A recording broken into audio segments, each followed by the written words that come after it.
ప్రతి 5 ఏళ్లకు ఒకసారి ఎన్నికలు జరుగుతూ ఉంటాయి. మరి రేపు 24 వచ్చే నెలలో ఎన్నికలు జరగబోతూ ఉన్నాయి. దానికి మన అసెంబ్లీ నియోజకవర్గానికి ఎవరు ప్రాతినిధ్యం వహించాలి? గతంలో 2 పర్యాయాలు కృష్ణమోహన్ గారు, ఒకటి కాంగ్రెస్ పార్టీ తరఫున, రెండవది ఇండిపెండెంట్గా ఎన్నిక కాపాడారు. ఓకే, తర్వాత 2019లో మీ అందరు స్పష్టంగా మాట్లాడుకుందాం. స్పష్టంగానే మిమ్మల్ని ఓట్లు అడుగుతాం. ఓటమి చెందారు కొన్ని కారణాల వల్ల. వెనక్కి భయపడలా. పార్టీ నాయకత్వం ఏది ఆదేశిస్తే క్రమశిక్షణ తప్పకుండా అక్కడికి వెళ్ళి పని చేశారు. ఇక్కడ పని జరుగుతూ ఉంది. మేమందరం కూడా పనిచేస్తాం. వీరికి వ్యతిరేకంగా ఇంకొక పార్టీకి, ఇంకొక వ్యక్తికి అనుకూలంగా. అందుట్లో నన్ను అనుసరించిన వాళ్ళు చాలా మంది ఉన్నారు. నేను వివరణ చెప్పాల్సినటువంటి అవసరం వేదికలో పంచుకోవాలి. సరే, అది ఒక్కొక్కళ్ళు మాట్లాడుతూ ఉన్న తర్వాత కామెంట్ ఇస్తూ చేస్తాను, లేకపోతే టైం లేట్ అవుతుంది. నేను సమగ్రంగా 2 రోజులు మైక్ అనౌన్స్మెంట్ అంతా చెప్తే ఇది పట్టదు, బ్రహ్మరథం పడతారు. ఇక్కడ అన్ని విచారించారు, అన్ని చోట్లకు వెళ్ళారు. మా గ్రామ పంచాయతీనే కాదు, చుట్టుపక్కల కూడా మీరు ఆయన కలిశారు, పొద్దున పెట్టారు. మీరు ఈ విధంగా అంకిత భావంతో ఉంటారో, ఆయన కమిట్మెంట్ ఎట్లా ఉంటారో, 2 తోడైతే ఈ పంచాయతీలో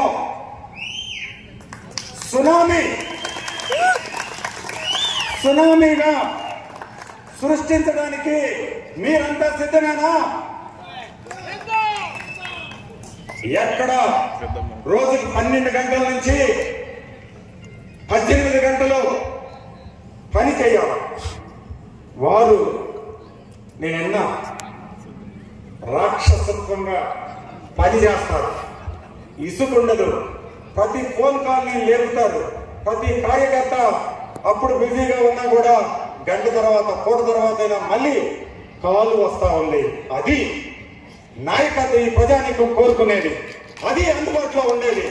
అది కార్యకర్తకి బలం, భరోసా, ధైర్యం.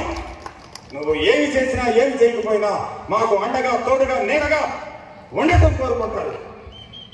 అటువంటిది మీలో కంపారిజన్ చేసుకుంటే మీలో లభిస్తుందనని ఎంతమంది దగ్గర విన్నాం. అందుకే మీరు ఇండిపెండెంట్ గా వేస్తానన్నా కూడా మీ వైపు వచ్చి, వారు పార్టీల అండదండలు లేకపోయినా ఆయన అండదండలు ఉంటే చాలు, ప్రతిపక్షంలో ఉన్నా కూడా మేము నెట్టుకెళ్తాం అనేటటువంటి వాతావరణం. అది సాదాసీదా అయిన వ్యక్తులకు రాదు. గట్స్ ఉండాలా.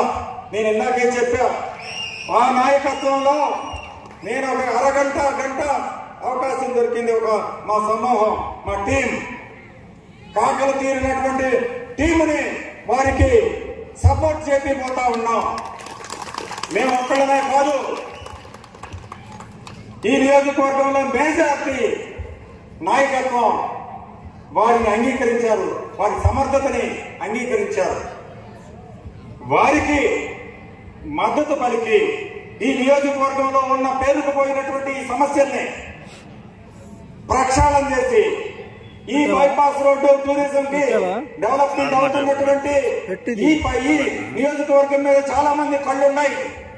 పని చేయకోకుండా సంపాదించుకోవాలనుకుంటారు. పని చేసి రాక్షసత్వంగా పనిచేసి కొన్ని ఒక్క రోడ్డుకే 5 నుంచి 10,000 ఉద్యోగాలు వస్తే వారిని గమనించాం. ఈ పంచాయతీకి నాకు ఎట్లయితే థాట్స్ ఉన్నాయో ఇట్లాంటి రోడ్లకు సంబంధించినవి 10-15 అంశాలు ఈ నియోజకవర్గంలో ఉన్నట్టుగా వారితో మాట్లాడిన తర్వాత నాకు అర్థమవుతా ఉంది. చాలా వెలుగును చూడబోతున్నా. అందుకే నేను నా మీద నమ్మకం పెట్టినటువంటి ఈ పంచాయతీ ప్రజానీకం సరైన నాయకత్వంలో పనిచేయాలి అనే నిర్ణయానికి వచ్చి వారికి మద్దతు తెలపాలి అనే పరిచయ కార్యక్రమంలో రేపటి నుంచి గల్లీ గల్లీకి తిరిగి 2-3 రోజుల్లో ఈ పంచాయతీలో మేమందరం కూడా కృష్ణమోహన్ గారికి సపోర్ట్ వచ్చారు. దానికి సర్వే నంబర్లు, సరిహద్దులు అన్ని క్లియర్గా ఉన్నాయి. మొన్న ఇటీవల సర్వే నంబర్లు కొన్ని పాపాయిపాలెం పంచాయతీకి, కొన్ని అక్కాయిపాలెం పంచాయతీకి వెళ్ళాయి. సాధారణమైనటువంటి వాళ్ళు చూడరు.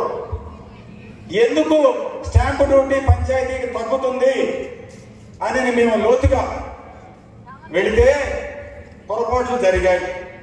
మేము వెంటనే రిప్రజెంటేషన్ చేశాం, అధికారుల దృష్టికి కూడా తీసుకెళ్ళాం. నేను అంతకుముందు అధికారుల ద్వారా ప్రయాణం చేసేవాడిని, ధర్నా పెట్టేవాడిని. నేను ఒక నాయకత్వం వహించినప్పుడు నాయకత్వాన్ని ఉల్లంఘించి వెళ్ళకూడదని మా నాయకత్వం దృష్టికి తీసుకువెళ్ళా. ఇలా జరుగుతుందండి, పొరపాటున సర్వే నంబర్లు పడ్డాయి, మా ఆదాయం అంతా పక్క పంచాయతీలకు వెళ్తా ఉంది, మీరు యాక్షన్ తీసుకోండి అని. మా నాయకత్వం సరిగా రెస్పాండ్ కాలా. వెంటనే మాకు కొంచెం ఆదర్శంగా తీసుకుంటా మాచర్ల మోహన్ రావు గారిని. మాచర్ల మోహన్ రావు గారు, మీరు మేమందరం కలిసి ప్రయాణం చేశాం. ఒక్కసారి పెద్ద ఆయనకి చెప్పండి, మీ మాటలు కూడా నేను ప్రభావితం అయ్యా. ఈ విధంగా సర్వే నెంబర్లు తప్పుపడ్డాయి, మా పంచాయతీ ఆదాయం మొత్తం పక్క పంచాయతీలకు వెళ్తా ఉంది అని ఆధారాలతోటి పంచాయతీ బైఫర్కేషన్ అయినప్పుడు ఏ సర్వే నెంబర్లు అయితే ఉన్నాయో వెళ్ళాం. ఎక్కడ యాక్షన్ తీసుకోవాలా, ఏం చేయాలా? మా పంచాయతీని ఈ రోడ్డు వేయటానికి విష్ణుములకల వెంకటేశ్వర్లు గారు, రమేష్ గారు వాళ్ళు స్థలం ఇస్తే విష్ణుములకల వెంకటేశ్వర్లు గారు ఈ రోడ్డు పడేంత వరకు కూడా పెళ్లి చేసుకోను అని శపథం చేశాడు. ఆ శపథం చేసి ఎన్సీసీ వాళ్ళ చేత కొత్తపేట వాళ్ళ శ్రమదానంతో అప్పట్లో దొంగల్ని కొడితే వాళ్ళకి జరిమానా వేస్తే మా నాన్నవాళ్ళు, మా తాత వాళ్ళు చెప్పేవాళ్ళు, ₹1 టైరు బండి ఇసుకతోటి అది పూడ్చుకొని కొత్తపేటకి రహదారి ఏర్పాటు చేస్తే ఈ చుండూరు పొలానికి ఒక దారి ఏర్పడింది. అప్పుడు విష్ణుములకల వెంకటేశ్వర గారు పెళ్లి చేసుకున్నాడు. ఈ ఊర్లో ఒక్కొక్కటి సాధించడానికి అంత త్యాగాలు చేశారు. చుండూరు నాగయ్య గారు సొసైటీ ప్రెసిడెంట్ గా ఉండి, మీరు కనుక పంచాయతీ ఆఫీసుకి స్థలం ఇవ్వకపోతే వేరే చోటకు పోతుంది అని అంటే ఆయన సొంత స్థలాన్ని 10 సెంట్ల స్థలాన్ని ఇచ్చారు. ఎందుకు చెప్తున్నానంటే ఇంత త్యాగం చేసిన చుండూరుపాలెం, కొత్తపేట వాళ్ళ పేర్లు పెట్టుకోవాలా, ఎక్కడా పేర్లు పెట్టుకోవాలా. త్యాగం చేశారు, పోరాటాలు చేశారు, ఆస్తులు పోగొట్టుకున్నారు. కానీ ఈ పంచాయతీ నుంచి ఒక్క లబ్ధి కూడా ఆశించలేదు. కాబట్టి ఈ రోజు ఇంత బ్రహ్మాండంగా పంచాయతీ ఉంది. కానీ ఆ మురికి కోణంలో వద్దు అని అంటే అక్కడ పెట్టి గవర్నమెంట్ నిధులతోటి, పంచాయతీ నిధులతోటి చేసి పేర్లు మాత్రం కొత్తపేట ఈ త్యాగం చేసిన వాళ్ళ పేర్లు పెడతారేమో అనుకున్నా, అది లేదు. ఏం చేయాలి? అప్పుడు చూస్తే 70 లక్షల రూపాయలు ఇట్లా పోయినాయి. పార్కులు 3 ఉంటే 4వ పార్కుకి అది కూడా దుర్గంధంతో ఉన్న చోట కడతా ఉండాలి. మురుకాలం లేవు, క్రతువు కార్యక్రమానికి లేవు. ఇట్లా అనేకం ఉన్నప్పుడు ఇది ఒక మన పంచాయతీకి సంబంధించినటువంటిది. పాపం టైం ఏమో అవుతుంది కాబట్టి